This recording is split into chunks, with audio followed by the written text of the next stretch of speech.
Hi, I'm Dr. Elliot Adam from ElliotOracle.com. I'm also the author of the award-winning Fearless Tarot and Tarot in Love, Consulting the Cards in Matters of the Heart. Both books are available from Llewellyn Books, and I have some signed copies available on my website, ElliotOracle.com, if you're interested in my empowering approach to tarot.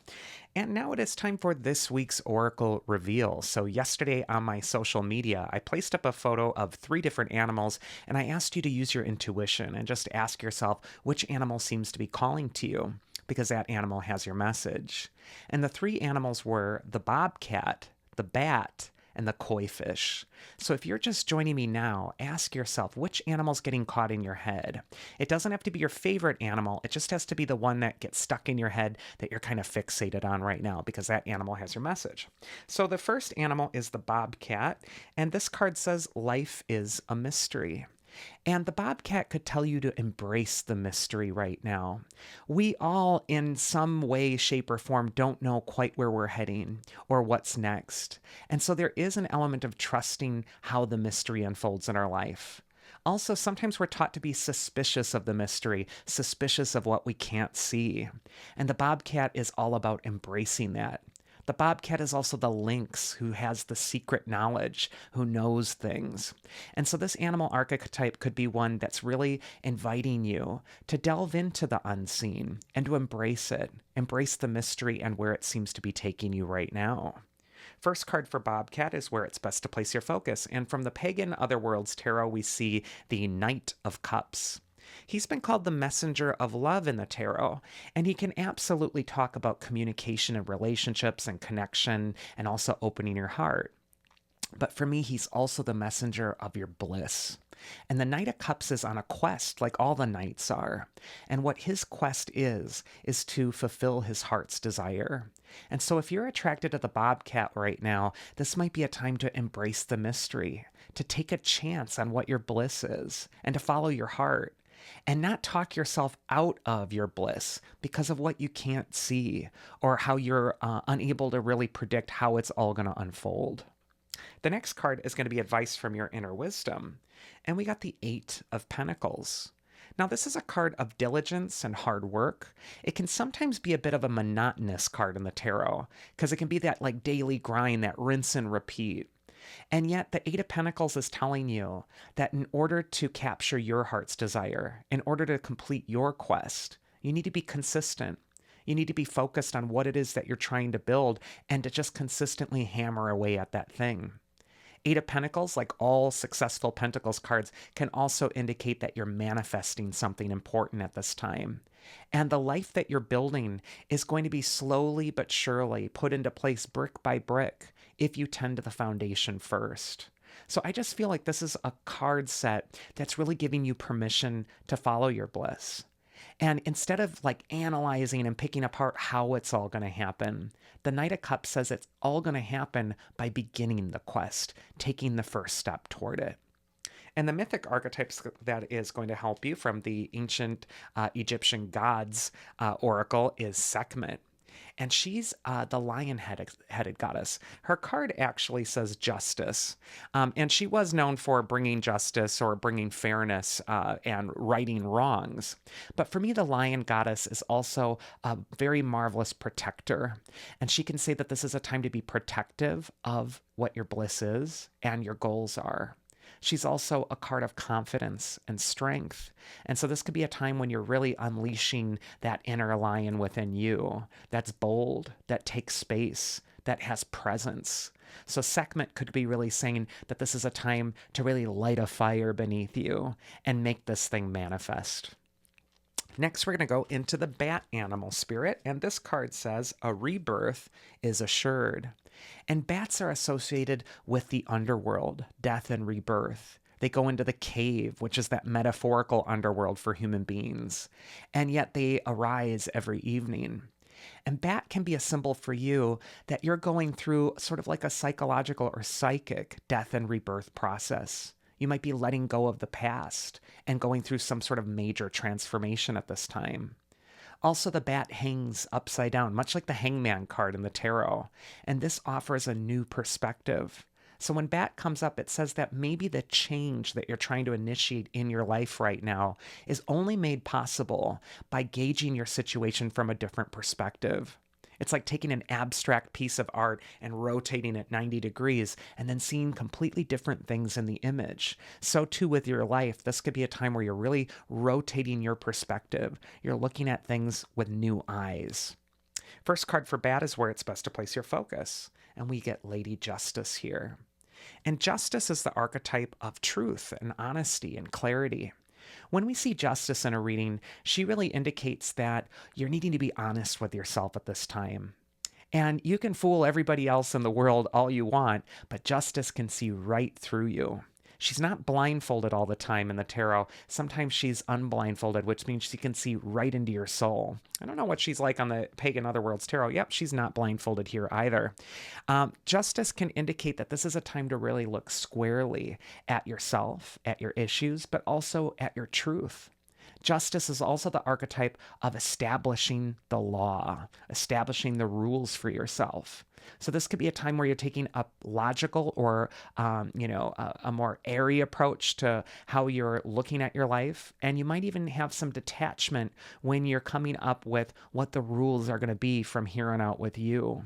Justice is the upholder of boundaries. So this could be a time as well that you really want to be clarifying your boundaries with others by being honest, and not in a cruel way. Sometimes people think, well, if I'm being honest, I'm just being a jerk. Justice is neutral when she delivers the truth. She's just very matter of fact that this is just what the truth is. She's not agitated or trying to prove something through it. So this could just be a time as well when you're stepping into your truth. Advice from your inner wisdom.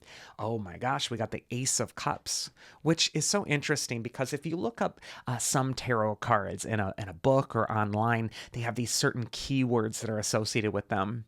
And the keyword that's often associated with the Ace of Cups is rebirth, renewal, replenishment.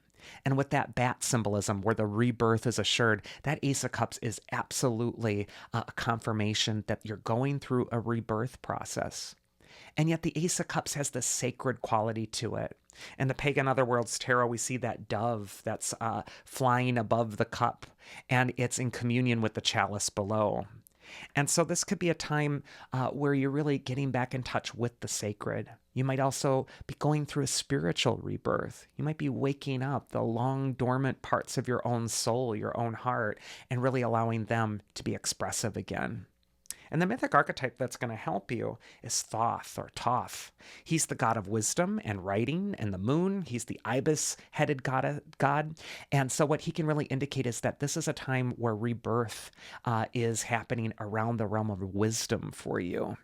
This is a really interesting set of cards. And what it really says is that you're looking at life with a new perspective, that you're going through an awakening right now, and that your inner wisdom is speaking loud and clear in your ear, and you need to follow it to where it seems to be leading you. You also need to be honest with yourself, because wisdom is only possible when you're honest, when you're clear, when you're authentic. And so I just feel like this is a magical time of rebirth, renewal, and also the rebirth of feeling in your life. And it's time to really unleash that element of water and allow those feelings to flow. And then we got the koi fish, and this card says there is always enough. And koi fish, like a lot of fish, can be a symbol of abundance. They can be a symbol for plenty. The just swarms, the schools of fish in their plenitude that feed so many people and animals on the planet. The fish can indicate that there is plenty. There is more than enough. And sometimes, we're tricked into thinking, well, I couldn't possibly go for that because it's so hard to get into that, or what do I have to say? And yet koi fish is saying there's plenty of room for you. It's time to go for it. First card for koi fish is where it's best to place your focus. We do got that Five of Cups, which is just what I was kind of talking about. The Five of Cups can sometimes represent that we're looking at our losses instead of our gains. A lot of cards of the Five of Cups depict 3 spilled cups and 2 that are standing.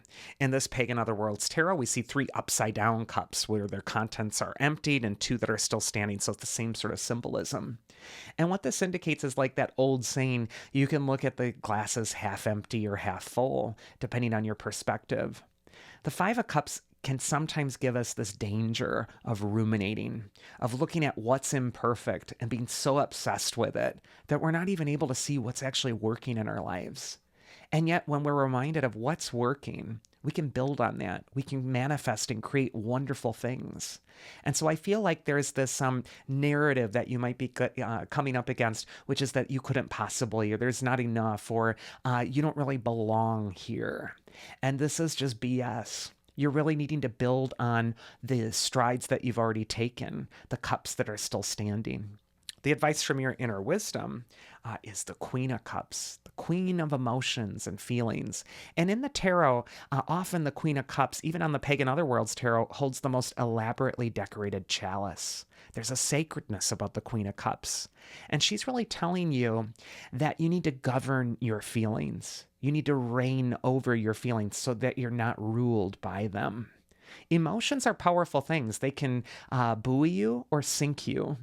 And depending on what emotions we give the megaphone, it really does affect how things happen in our lives. And yet the Queen of Cups is saying it's important not to deny the losses, not to deny the sadness, the grief. She also values those things, but she doesn't get stuck on it. She doesn't really let that rule her, and she doesn't allow that to take her power away. And so wielding power, even in the face of traumatic, difficult emotions, I think is the real message here. And I really feel like you're needing to take your life experiences, your challenges, and look at them as the opportunities that they were. How did these things shape and mold you and actually make you stronger? Instead of being defeated by them and giving yourself this narrative for why you couldn't possibly because this bad thing happened, the Queen of Cups is saying rule it, channel it, and look at what value can be found even in the darkest emotions. And the mythic archetype that's going to help you is Khnum. He's the ram-headed god. His card says resourcefulness, but he's the god who has a potter wheel, and he creates humanity on the potter's wheel.